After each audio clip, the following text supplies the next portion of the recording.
नमस्कार दोस्तों, आपका फिर स्वागत हमारी इस वीडियो में।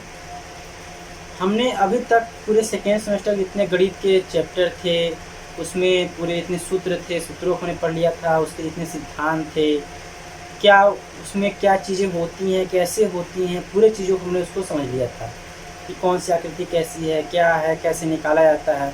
यहीं कई तरीके से कहें तो हमने सैद्धांतिक चीज़ों को देख लिया था और उसमें कुछ न्यूमेरिकल सवालों को भी देख लिया था।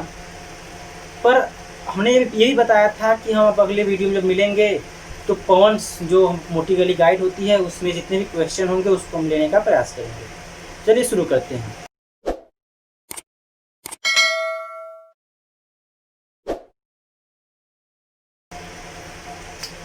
देखिए, पहला क्वेश्चन कह रहा है महत्तम समापवर्तक एवं लघुत्तम समापवर्तक से आप क्या समझते हैं।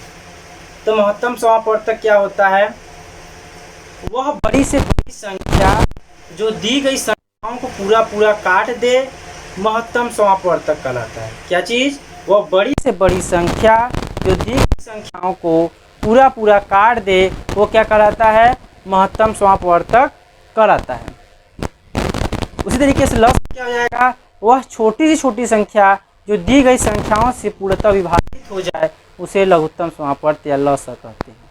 लॉस क्या होता है? कट जाती है। मौस क्या होता है? काट देता है। लॉस क्या होती है? छोटी छोटी संख्या होती है। मौस क्या होता है? बड़ी से बड़ी संख्या होती है। ठीक है, ये पहला क्वेश्चन था।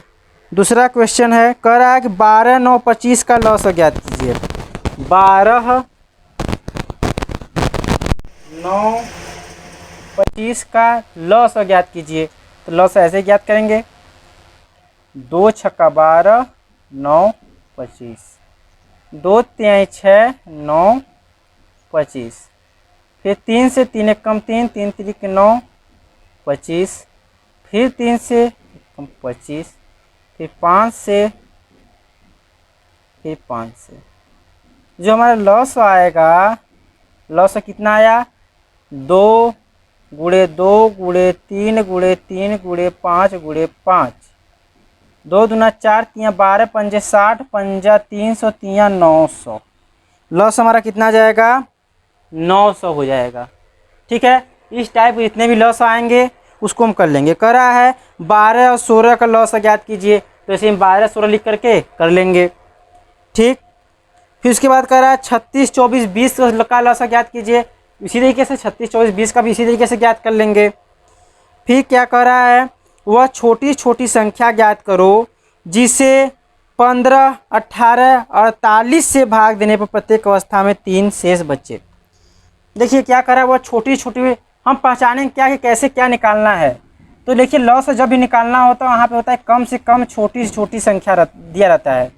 तो देखिए कह रहा है कि वह छोटी छोटी संख्या ज्ञात करो जो 15, 18 और 48 से 15, 18 और 48 से पूर्णतः विभाजित हो, परंतु प्रत्येक अवस्था में 3 शेष बचे। प्रत्येक अवस्था में 3 शेष बचे। अच्छा सोचिए, हम जब इसका लॉस निकाल लेंगे, लॉस हो तो इससे पूरा पूरा कट जाएगा।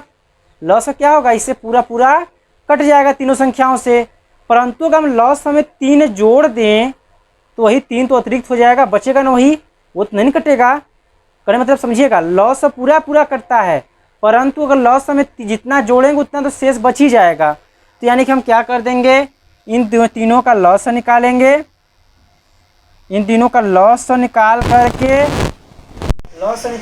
+3 कर देंगे। आ रहा समझ में? चलिए निकाल के दिखा देते हैं। 3 पहले 2 से काटते हैं ना, 15 9 24, 15 9 12, 15 9 14, 2 छक्का ना, फिर 3 फिर 2 से फिर काटते हैं, 2 15 9 3, फिर 3 से 5 15, 3 तिरिक 9, 3 एक कम 3, फिर 3 से 5 1 1 5 से। लॉस कितना जाएगा? लॉस कितना हो जाएगा? 2 दूना 4 दूना 8 दूना 16, 16 पचे 80, 80 9 720।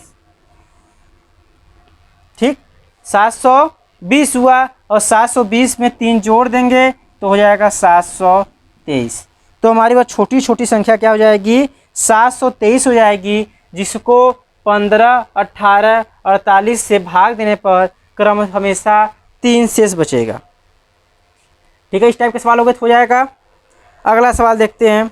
अगला सवाल कह रहा है 24, 40 और 60 का मौसा। 24, 40 और 60 का मौसा। देखिए, जब यहाँ विधि न दिया है किस विधि से निकालें, तो हमको भाग विधि सबसे सर्वोत्तम पड़ता है, क्योंकि हमको इसमें ये नहीं याद करना होता कि संख्या किससे कटेगी। 24, 40, 64 का मौसा। 24, 40, 64 का मौसा। तो 24 से उससे बड़ी संख्या में भाग देंगे।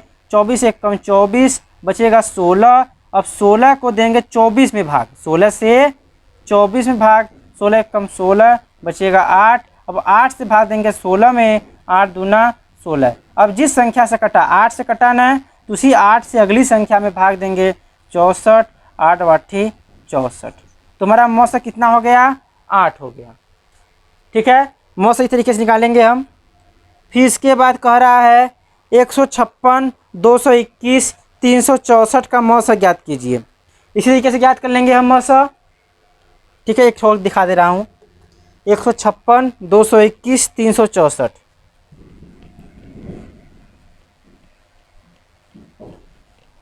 देखिए, समय बहुत कम बचा हुआ है, उसी समय के अनुसार हम गति को बढ़ा रहे हैं। एक जैसे सवालों को हम लेने की कोशिश नहीं करेंगे। जैसे एक से ऐसा सवाल है, एक ही पैटर्न है, तो उसको बता देंगे किस तरीके से हल होगा। ठीक है, और देख ही रहे हैं सरकार की ऐसी रवैया अपनाई हुई है।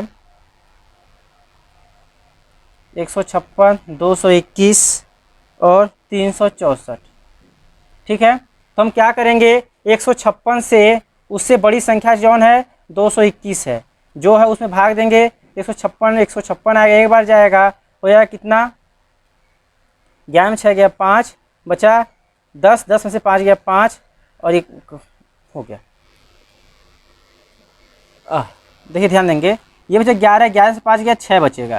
क्या बचेगा, 11 में से 5 गया 6 बचेगा, 156। दो बार जाएगा 130, 26 बचेगा 65, 26 दूना 52, क्या बचेगा 3, 56 कह रहे 26, 13 दूना 26। तो किससे कटा, 13 से कट गया ना। अब 13 से ही अगली संख्या को काटेंगे, 364 को। 13 दूना 26, 10 बचा 4, 13 8 104। तो हमारा मौसा कितना हो गया, 13 हो गया, हो जाएगा। चलिए अगला सवाल देखते हैं। 3 बर्तनों में क्रमशः 882 लीटर, 396 लीटर और 1404 लीटर विभिन्न प्रकार का तेल है। समान माप के पीपों की कम से कम संख्या ज्ञात करो, इसे तेल बिना मिलाए भरा जा सके। कहने मतलब क्या, 3 बर्तन में तेल है, हमें एक ऐसा पीपा चाहिए जिसको बराबर बराबर हम सबको बराबर भर दें। क्या मतलब, जैसे होता है ना कि हमारे पास बर्तन है, एक बर्तन भर आधा भरे, एक आधा बचा, दूसरे का भी उसी में भर दिए। लेकिन ऐसा नहीं करना है, हमको क्या करना है, उस बर्तन का भी उसी बर्तन में पूरा पूरा आ जाए, छोटा सा बर्तन हो। मतलब क्या, एक ऐसा बर्तन जो उस पहले बर्तन को भी पूरा पूरा बांट दे, दूसरे बर्तन को भी पूरा पूरा बांट दे, तीसरे बर्तन को भी पूरा पूरा बांट दे। तो क्या निकालेंगे, इस स्थिति में हमेशा हम क्या निकालते हैं, म से निकालते हैं। तो म से निकाल देंगे किसका किसका, 882, 396 और क्या है 1404। इसी तरीके से इसका हम म से निकाल देंगे, और म से ही अभिष्ट माप होगी, जिससे कि वो तेल को पूरा पूरा मापा जा सके। क्या निकालेंगे, म से। ठीक, फिर कह रहा है बड़ी से बड़ी वर्गाकार टाइल की भुजा ज्ञात करो जो बिना तोड़े। ध्यान दीजिएगा, वर्गाकार टाइल होता है, वो टाइल्स होते हैं, लगाते हैं ना टाइल्स, तो वर्गाकार टाइल्स है जो कमरे हमको बिछाना है। पर इतना ध्यान रहे कि उस कमरे में जो बिछाना है वो कहीं टुकड़ा नहीं लगाना है, हमको पूरा का पूरा लगाना है। तो क्या नाप होगी, जो आयत की लंबाई के भी पूरा बराबर हो और चौड़ाई के भी बराबर हो। तो आयत का लंबाई चौड़ाई दिया है,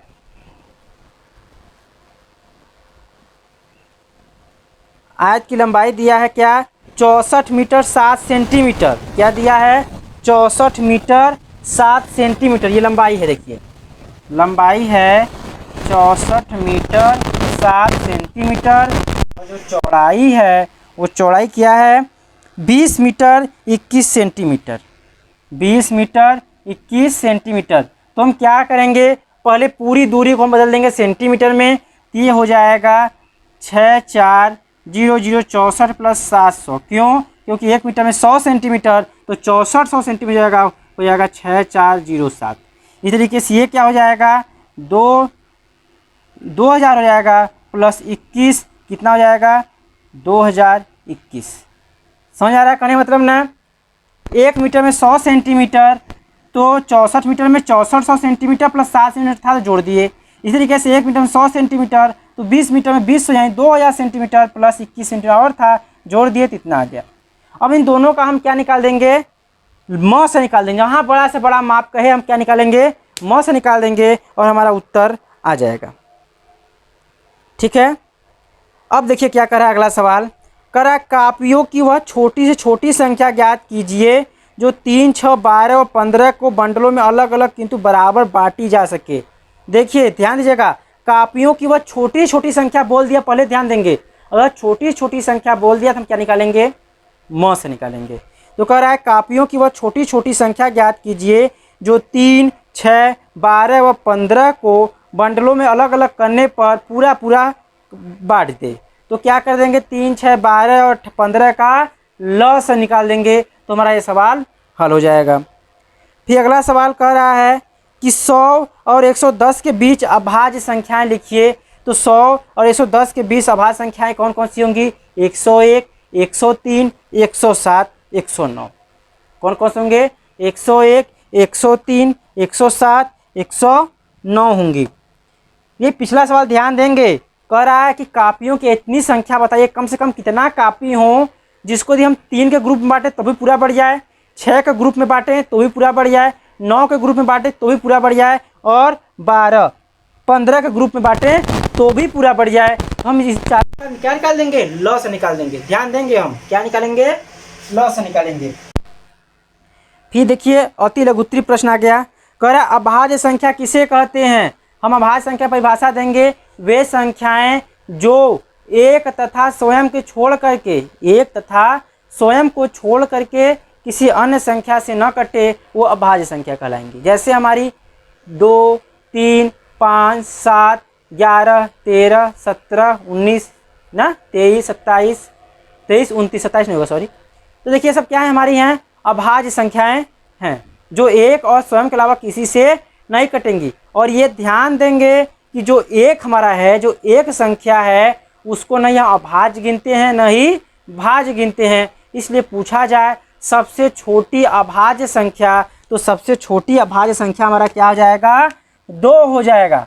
सबसे छोटी अभाज्य संख्या 2 होगा, 1 नहीं होगा, क्योंकि 1 न ही भाज्य है न ही अभाज्य है। और 2 सबसे छोटी अभाज्य संख्या हुई। अगर पूछता कि सबसे छोटी सम अभाज्य संख्या, तो यही तो होगा, क्योंकि 2 अभाज्य के साथ साथ क्या है, सम है। और एक लौता ही ऐसा संख्या है जो सम अभाज्य है। ध्यान देंगे 2 के अलावा कोई ऐसी संख्या सम संख्या नहीं है जो अभाज्य संख्या होगी। अब देखिए क्या है, पूछता है कि सबसे छोटी विषम अभाज्य संख्या। सबसे छोटी विषम अभाज्य संख्या, 2 तो सम है, तो सबसे छोटी विषम संख्या क्या हो जाएगी, अभाज्य में 3 हो जाएगी। ठीक है, ये ध्यान देंगे।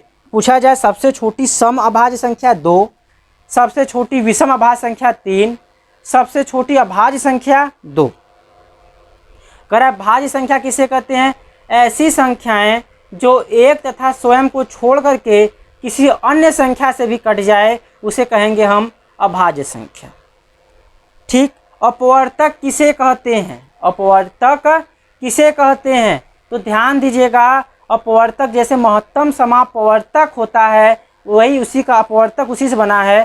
तो अपवर्तक क्या होता है, अपवर्तक वे संख्याएं होती हैं जो दी गई संख्याओं को काट देती हैं। मौसा क्या होता है, दी गई संख्याओं को काट देता है ना, तो वही अपवर्तक होता है जो दी गई संख्याओं को काट दे, वही उस संख्या की अपवर्तक कहलाएगी। जैसे अगर कहा जाए कि 18 का अपवर्तक क्या है, क्या कहा जाए कि 18 के अपवर्तक लिखिए।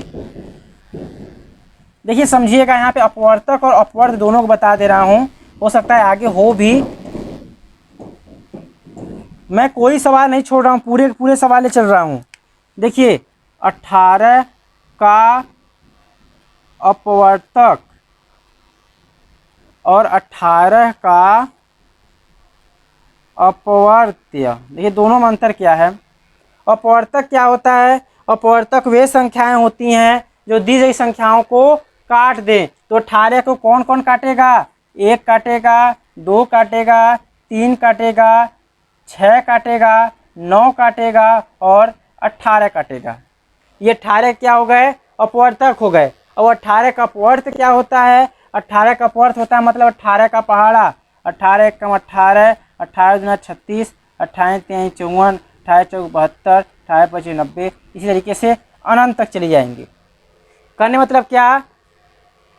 जो संख्याएं दी गई संख्या को काट दे वो अपवर्तक, जो संख्याएं दी गई संख्या से कट जाए वो अपवर्त। देखिए सब कट जाएंगी ना 18 से तो अपवर्त है, और ये 18 को काट देंगी तो अपवर्तक है। अगर कहा जाए किसी संख्या की सबसे बड़ी अपवर्त संख्या क्या होती है, तो हम बोल देंगे किसी संख्या की सबसे बड़ी अपवर्त संख्या नहीं होती है, क्योंकि पहाड़ा अगर गिनते जाएंगे तो चलते चलेंगे आगे तक, नहीं कटेगा, मतलब नहीं बड़ी संख्या नहीं मिलेगी।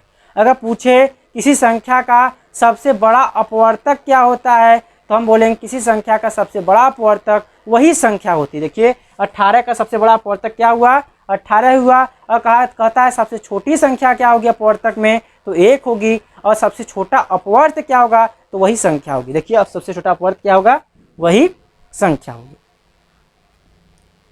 ठीक है। फिर कह रहा है लॉस ऑफ पावर निकालने कितनी विधियां हैं, तो हमने बता दिया था कि 2 विधियां बताए थे। क्या बताए थे? 3 विधि बताए थे। एक अपवर्त विधि बताए थे, एक गुणनखंड विधि बताए थे और एक भाग विधि बताए थे। फिर कह रहा है लॉस ऑफ पावर निकालने कितनी विधियां, ये भी बताया था, गुणनखंड विधि, भाग विधि। ठीक है। उसके बाद कह रहा है 156, 221, 377 का मॉस ऑफ प, तो निकाल लेंगे। मॉस ऑफ प निकालने का तरीका बता दिया गया, निकाल भी बता दिया। तो अगर मॉस ऑफ प निकालने के लिए कहेगा संख्याओं को तो हम निकाल लेंगे। फिर कह रहा है गुणनखंड विधि से 24, 40, 64 का मॉस ऑफ प, हम तीनों का गुणनखंड करेंगे, जो कॉमन रहेगा तीनों में वही हमारा क्या हो जाएगा, मॉस ऑफ प हो जाएगा। फिर कह रहा है 12, 9, 25 का लॉस, ये भी ज्ञात कर लेंगे। फिर कह रहा है 12 और 16 का लॉस, ये भी हम ज्ञात कर लेंगे। फिर कह रहा है 36, 24, 20 का लॉस, ये भी ज्ञात कर लेंगे। भाग विधि से कह रहा है तो जो हम एक साथ लेकर चल रहे थे वो भाग विधि है, ध्यान देंगे, जो एक साथ लेकर चल रहे थे लॉस ऑफ में वो भाग विधि है। फिर क्या कर रहा है व्यंजक में प्रयुक्त जोड़ घटाना गुणा भाग तथा भाग के संकेतों कोष्ठकों का सरलीकरण, ये दूसरा चैप्टर हमारा आ गया, पढ़ाया था हमने ना, दूसरा चैप्टर यही था हमारा। देखिए दूसरा चैप्टर में क्या कहते हैं। अब दूसरा चैप्टर में देखिए सामान्य जोड़ने के लिए कह रहा है, तो हम जोड़ते हैं, लेकिन जोड़ते समय ध्यान देंगे कि इकाई का अंक इकाई के नीचे ही रखते हैं। अगर जैसे आपको जोड़ने के लिए कह दिया जाए, क्या कह दिया जाए, इतना को 9 से जोड़िए, तो हम क्या जोड़ेंगे, ऐसे जोड़ेंगे, यहाँ पर रख के जोड़ेंगे। ऐसा नहीं है कि हम यहाँ जोड़ दें इसमें जोड़ दें। ठीक है, ध्यान देंगे। अगर मान लीजिए 3.45 प्लस 2 प्लस 0.1 है जोड़ने के लिए, तो हम क्या करते हैं, दशमलव नीचे दशमलव लिखते हैं, तो 3.45। देखिए 2 पूर्णांक है, ये ऐसा नहीं है कि 0.2 है तो यहाँ नहीं लिखेंगे, हम पूर्णांक नीचे लिखेंगे, क्योंकि देखिए ये अगर संख्या है तो 2 भाग से मिलकर बनी है, एक पूर्णांक एक अपूर्णांक। तो देखिए 2, अगर यहाँ कुछ नहीं है 0.00 लिख सकते हैं, और ये देखिए 0.1 तो 0 कर लें, तो ये आएगा 5.455, 5.55। इस तरीके से जोड़ेंगे। ध्यान देंगे हम दशमलव के नीचे दशमलव लिखते हैं हमेशा। अगर पूर्णांक है तो पूर्णांक इस तरफ बाएं तरफ, और पूर्णांक है तो दाहिने तरफ। ठीक है। अगला देखिए एक अच्छा और प्रश्न है, मतलब कोई ज़्यादा इम्पोर्टेंट है नहीं लेकिन जानकारी होनी चाहिए।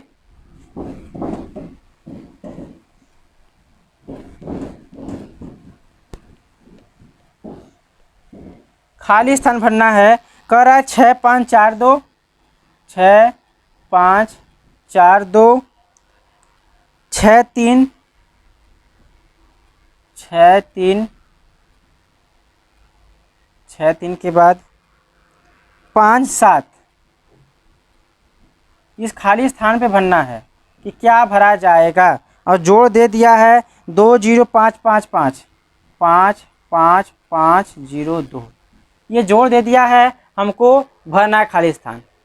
तो देखिए खाली स्थान भरने का सबसे अच्छा तरीका हम देखेंगे, जोड़ेंगे 7 2 9, क्या चाहिए 5, यानी कि 15 आगे होता है, 9 के आगे क्या आता है 5 इकाई का अंक 15, तो क्या भर देंगे 6, क्या भर देंगे 6, तो यह आएगा 9 6 15 के 5 हासिल 1, तो 1 यहाँ लिख लें समझने के लिए।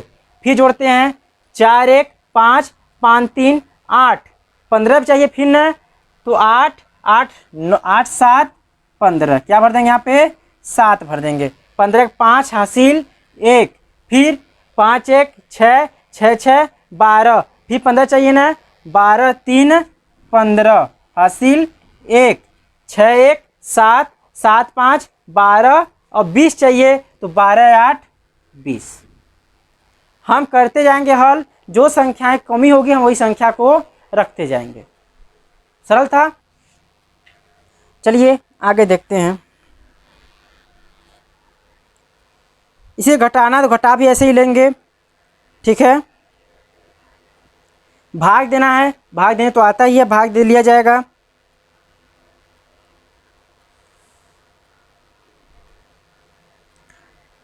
अब आ गया बोधमास का वाला। बोधमास में देखिए एक सवाल है,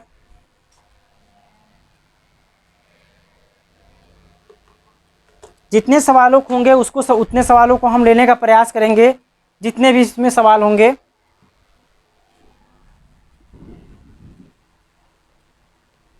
देखिए एक बोधमास सवाल है, क्या है, बड़ा कोष्टक 3 प्लस मझला कोष्टक 2 भागा 3 प्लस 5 भागे 2। देखिए हम यहाँ पे नियम नहीं बता रहे हैं क्योंकि हम नियम को बता चुके हैं, बस हमको न्यूमेरिकल हल सॉल्व कराना है। तो हम पहले क्या करेंगे, छोटे कोष्टक हल करेंगे, 3 प्लस 2 भागे 3 प्लस 5/2, ठीक है। 5 भागे 2 क्या लिखेंगे, 5/2 लिख सकते हैं। 3 प्लस मझला कोष्टक 2 भागे 3 प्लस 3 दूना 6 प्लस 5/2, ठीक है। 3 प्लस 2 भागे 3 प्लस 6 5 11/2, कोष्टक खोल देंगे, ठीक। अब इसमें क्या कर देंगे, फिर यहाँ पर जाएगा 3 प्लस ये हो जाएगा 2/3 प्लस 11/2, है ना। अब इसको भी देखिए खोल देते हैं, चलिए। तो जाएगा 3 प्लस 2/3 प्लस 11/2, लस ले लेंगे 6 आ जाएगा, 6 3 18 प्लस 3 दूना 6 2 दूना 4 प्लस 2 3 6 11 3 33, हो जाएगा 18 4 22 33 22 55/6, क्या आ जाएगा 55/6 हो जाएगा, ठीक।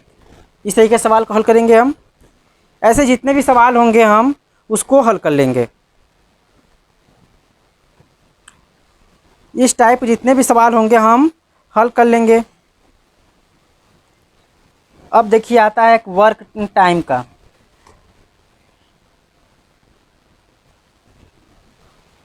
देखिए वर्क टाइम का, एक काम 10 मजदूर 16 दिन में करते हैं तो 12 मजदूर उस काम को कितने दिन करेंगे।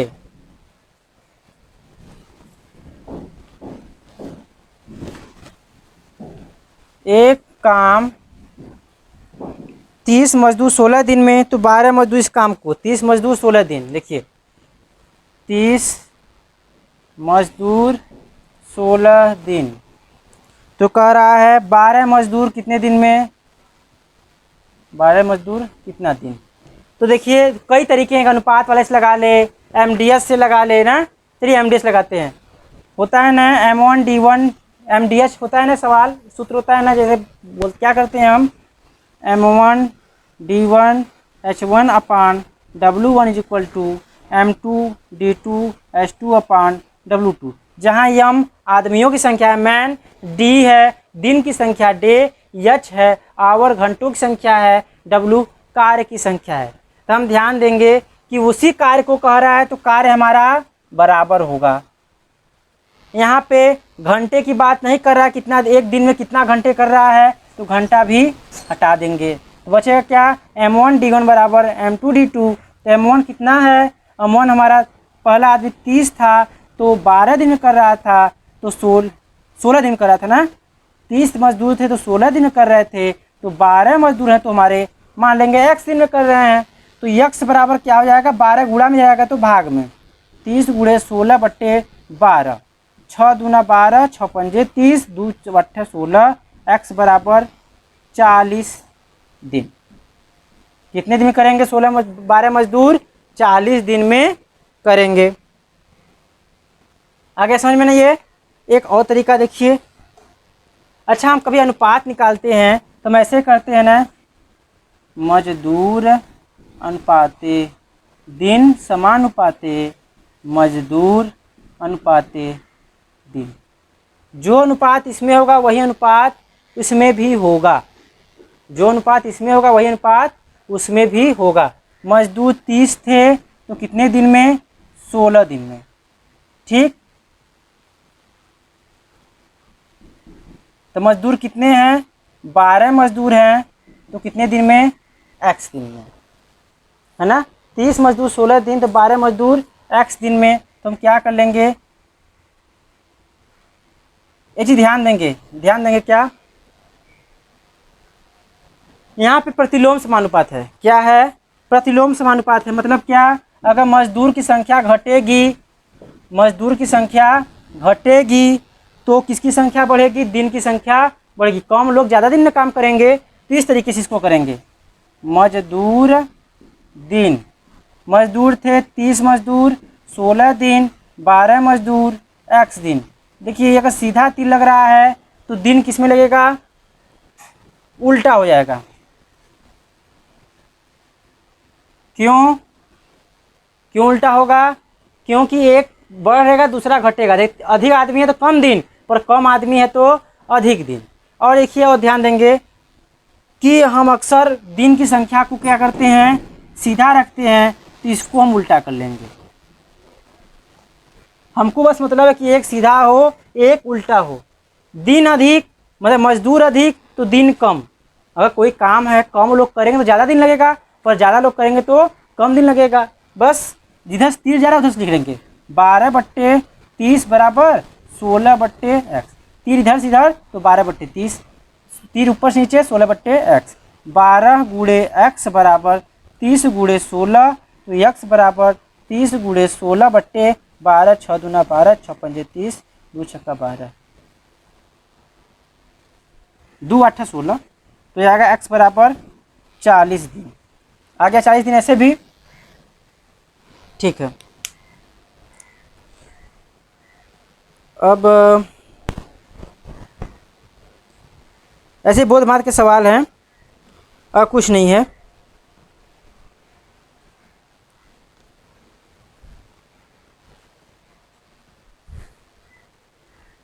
ठीक है, और सवाल देखते हैं थोड़ा सा। प्लेटो का जन्म 429 ईसा पूर्व में हुआ था तथा 348 ईसा पूर्व दिवंगत हो गए। वह कितने वर्ष तक जीवित रहेंगे। अरे सोचिए, कोई इंसान कब पैदा हो रहा है कब मर रहा है, दोनों को सन को घटा देंगे तो हमारा निकल जाना कितने वर्ष जिएंगे, तो हम सीधे क्या कर देंगे, दोनों को आयु को उनको घटा देंगे। ठीक है, अच्छा देखिए इस सवाल को लगाने का तरीका थोड़ा समझिएगा। प्लेटो का उम्र 429 ईसा पूर्व में हुआ था ना, 429 ईसा पूर्व, ईसा पूर्व। चलिए कोई बात नहीं, अब आप सिंपल भी लगा सकते हैं, ना तो ऐसे भी कहेंगे कि जन्म था 429 ईसा पूर्व, मतलब इसको हम लिखेंगे -429। ठीक, मृत्यु था कितना, 348 ईसा पूर्व, 348 ईसा पूर्व। मतलब क्या, ईसा पूर्व मतलब ईस्वी के पहले, तो -348। अच्छा ये सोचिए, जब कोई पैदा होता है कोई मरता है तो उसके मृत्यु वाले में से जन्म वाला घटाते हैं ना। चलिए आयु निकाल लेंगे इनकी, तो मृत्यु क्या था -348 में से घटाएंगे, क्या घटाएंगे, जन्म वाला।